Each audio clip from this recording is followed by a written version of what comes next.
Well, there's a lot happening at Hallis Hall, which means it's time for a To The Points emergency pod. And Zoom, we can't do an emergency pod by ourselves. We need more insight. We need more philosophical comments about the Chicago Bears football That's team. right. So who are you bringing in today for the emergency? I am bringing in the future Hall of Famer, Lance Briggs. The future Hall of Famer, because it's definitely going to happen. But this is an emergency situation, like Sam said. And I'm calling in on Lance Briggs to kind of set the record straight a little bit. Lance, what's going on, my brother?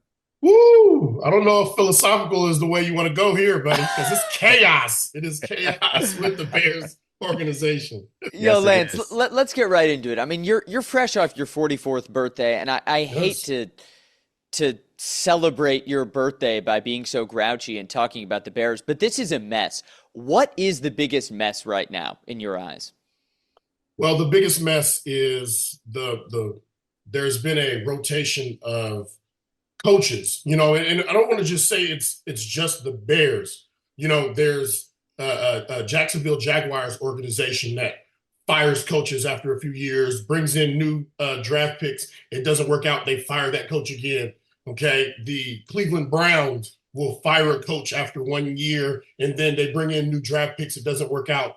The Bears have fallen into that same category where they will fire a coach, hire a new guy, draft a guy, and it doesn't work out, and then we fire him, try to get a new guy. It's this circular rotation that has me worried more than anything else.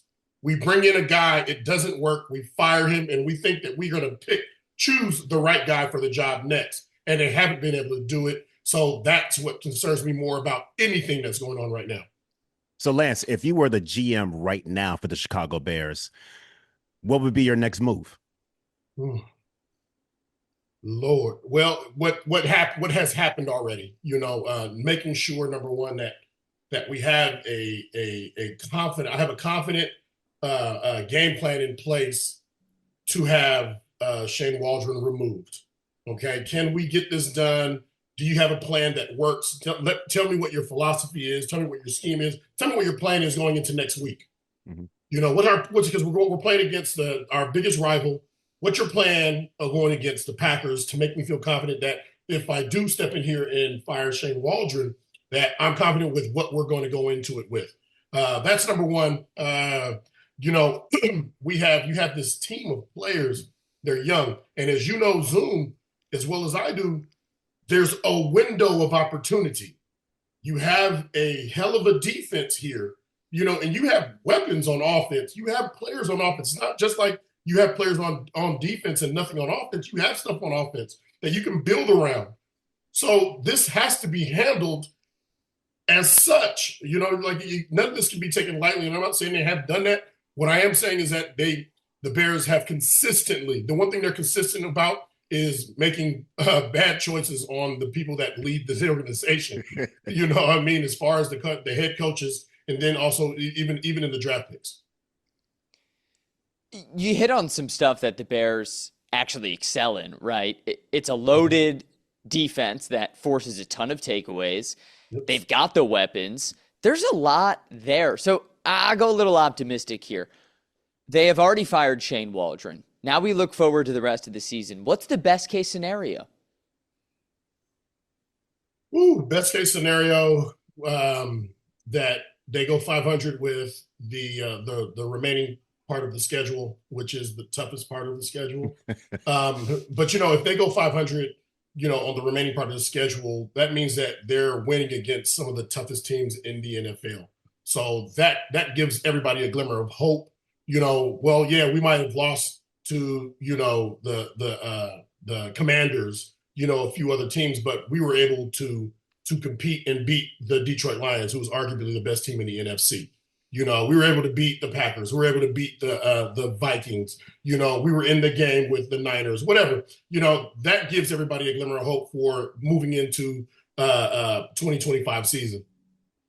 Now, the defense is the strength of this team. But the past 2 weeks haven't been really good for the defense. What do you think the breakdown has been for that defense? Well, if you look at this last game, they held their opponent to 19 points, and it was built off of field goals. And when you can hold a team to field goals, you give your team a chance at the end of the game. It didn't work out. But when you look at the goals that the defense was supposed to hit on, I think there were 144 yards rushing last week. We had they held them under 200 yards passing. They were good on third down, and they were able to take the ball away at least one time. They didn't hit everything, However, on the standard of what good to great defense is, they were very close. And doing that without any offensive production, without having having an offense that total yards were less than our opponent's rushing yards altogether. So that says a lot about the defense. And if you're able to produce a little bit and keep that defense off the field a little, for a period of time, then I think that changes those numbers, that skews those numbers in favor of the defense. I watched Caleb Williams get sacked like every 30 seconds, it felt like, against the Patriots. I mean, dude, that was crazy. I mean, I would look away for 1 second. Oh, there's another sack. I finally turned off the game with like 2 minutes left, and I look at my phone at the recent plays. Most recent play, sack. I'm like, are you kidding me? 38 sacks, by far the most in the NFL. I mean, you've got a defensive mind. So when you look at how the Bears are blocking, what's missing? Well, here's the thing. Number one, he's got to get the ball. He's got to get rid of the ball. Okay. If offensive linemen, and I'm not saying we have the best offensive linemen, however, if you have time, all right, anything beyond 4 seconds is a win for the offense. So on a number of those plays, those were wins for, that's what they call wins for the offensive line, where it was beyond 4 seconds. Beyond 4 seconds, coverage is supposed to break down. All right, so defenses are built on timing, just like offenses. So if as a corner, you're built off 4 seconds, and on 4 seconds or at 3.5, your receiver is making a break. I'm taught to break on that based off of that timing. Now, if we're not getting any pressure, I have to stay on top. I have to stay over the top because he may do a double, triple move. But if he makes that cut within that 4 second mark, I should be able to break on that ball and make a play, because a quarterback shouldn't have more than 4 seconds to throw the ball. Right. I mean, there's a lot of issues, obviously, on the offensive side of the football. Yeah. Like you said, Caleb Williams sometimes is holding the ball and he's allowing for those sacks to happen. But I'm a big component of getting Cole Kmet, the tight end, the big target, involved. And I'm actually a big component of running the football. What are your thoughts that the Chicago Bears offense should do moving forward? Yeah. Right. I think when you bring in weapons, okay, you bring in weapons. So you look at last year and you'll say, or the last few years, you'll say, okay, we didn't have a lot of weapons for our quarterback to throw to. Okay, we've got to fix that. Well, there's a lot of things we got to fix. We got to fix a whole lot. You know what I mean? This car is beat down and outdated. Okay. All right. We need a Tesla. Okay. We're running on fossil fuels right now. Autopilot. So when you bring in these weapons, one of the things that kind of bothers me is when Caleb is holding the ball, you've got Cole Kmet, you've got DJ Moore, you've got Keenan Allen, you've got Roma Dunze. There's got to be a player on that defense, or a player that you trust during the week, or that you have built up during the summer, that says, listen, I don't care if you're covered or not, I'm going to you. Like, that's how I feel about the playmakers that I have. Listen, you're going against a guy he's 5'10". All right. He's 5'9". All right. Listen, you're on a go route. I'm throwing it to you. If I get any trouble, I'm throwing it to you right now. And that's where I think that's where my biggest question mark comes for this offense is there. I don't think there's a need to hold the ball as long when you have all these weapons. Somebody's a mismatch. You can't have all these weapons and not one of them be a mismatch, where you have Cole Kmet in the middle he's got to be a mismatch with some linebacker, and Roma Dunze has to be a mismatch for some DB that he's covering or that's covering him during a game. As always on this podcast, we must get right to the points. I know Zoom's a sucker for making some picks. So we've got a big game up ahead, right? Packers are coming to town. It feels sometimes like the sky's falling. Is it going to get worse? Let's hear a pick for Sunday. Oh, man. Yeah. Yeah. Listen, the Bears are in turmoil. And even if they weren't, this is a prove-it game. The Bears, they have to prove that they can beat the Packers before pick the Bears.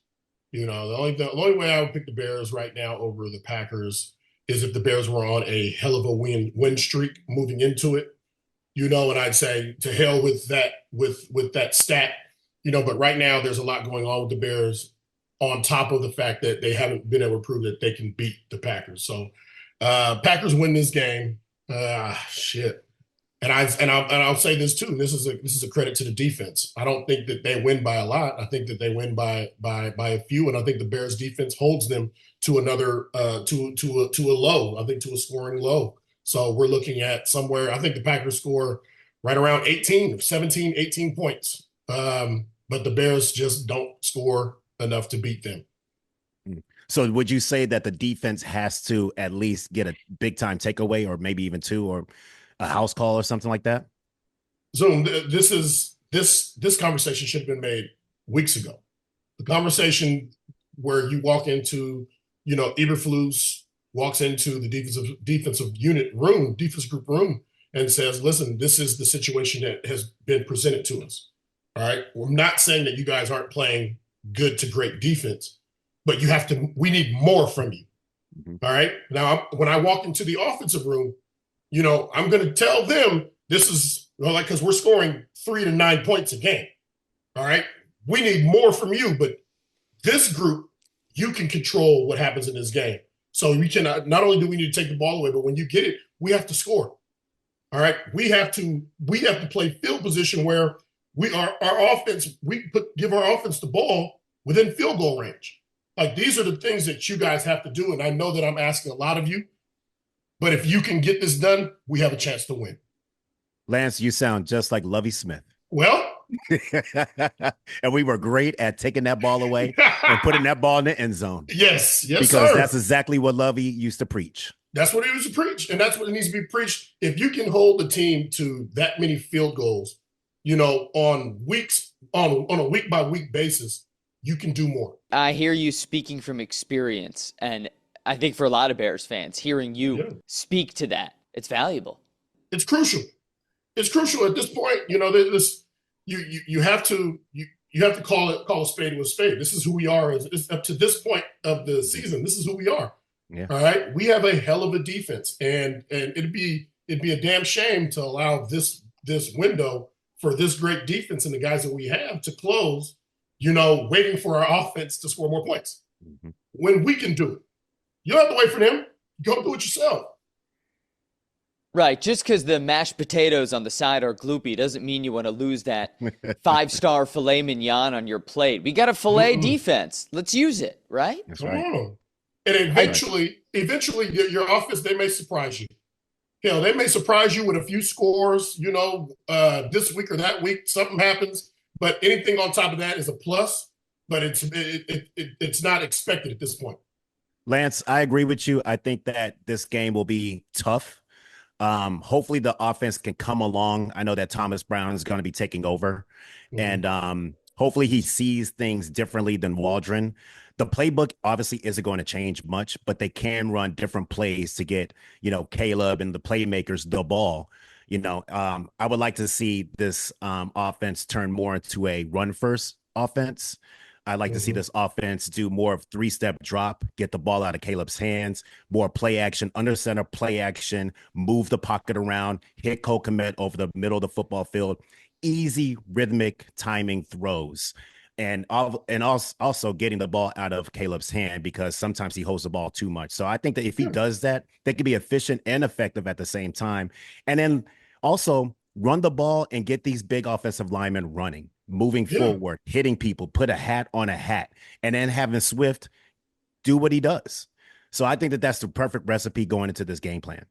It's not hard to break down at this point what defensively their tendencies are on first down, on second and third, and all these different downs and distances. Take advantage of it. If their corners play off on first down, throw the hitch to Odunze. If you get a mismatch with Komet, let him push off, create some space. If they come on and they want to press, throw the back shoulder fade, throw the 50-50 ball to Odunze. Start taking advantage of players. Take players instead of schemes, because everybody runs cover 1, 2, 3, and 4. Okay, mixed coverages and blitzes. Okay, everybody runs it. They run it a little different, but start taking advantage of what defenses are giving you and what the strengths of your offensive weapons are. I pray that we see some glimmers of hope, because God, Bears fans need a glimmer of hope. And Lance Briggs, I'm not saying you've given me a glimmer of hope, but you've at least given me the window into seeing it, if that makes sense. Hey, Zoom, while we're here, you got to pick. I'm definitely not picking the Chicago Bears, because there's really no reason for me to do that. There's not. No. But I think that they will play hard. I think that everybody is looking at them kind of crazy right now and looking at them like, wait a minute, we had a lot of trust and belief that you would do something, and it's not working out. So I feel like those guys in that room, they're feeling down, but at the same time, they're ultimate competitors. They're NFL players, and they have a lot of pride. And I feel like this pride will come out this Sunday, especially against the Packers. I feel like the fans are owed, a good performance, and I feel like they will give that strong performance, but I don't think it'll be enough. I'm right with you both, and frankly, I'd be dumb not to. Here's the thing. Jordan Love throws a lot of interceptions, 10 picks in 7 games. He's also lost 3 fumbles going up against a super advantageous Bears defense. Yeah. So that's going to make the game close. This won't be a blowout, but yeah, Packers by a bit. Yeah. All right, Lance Briggs. Unfortunately. Lance Briggs, thank you for gracing us with your presence. My pleasure, man. Thanks for having me. Future Hall of Famer. My God. Future Hall of Famer. All right, thanks, Lance. I appreciate you, brother. All right, Zoom, you want to wrap this bad boy up? Man, this has been to the points, man. I mean, we had Lance Briggs on to really focus on what is happening in the status of the Chicago Bears right now, and then focusing on, the Green Bay Packers ahead of us on Sunday. So I don't think it's going to be good for the Bears, but hopefully they could do something positive out there. Here's the thing. Lance gave us a blueprint, right? This is what the Bears need to do to right the ship. And if there's a blueprint for some success, it can't be that bad, right? When the sky is literally falling, there's no blueprint. So, gosh darn it, I've got a blueprint. Thank you, Lance Briggs. Zoom, why don't you send the people home? All right, guys. Thank you, man. This has been To The Points. Myself, Sam Brief. We are signing out, and hopefully the Bears could shock the world with a win, but we'll see.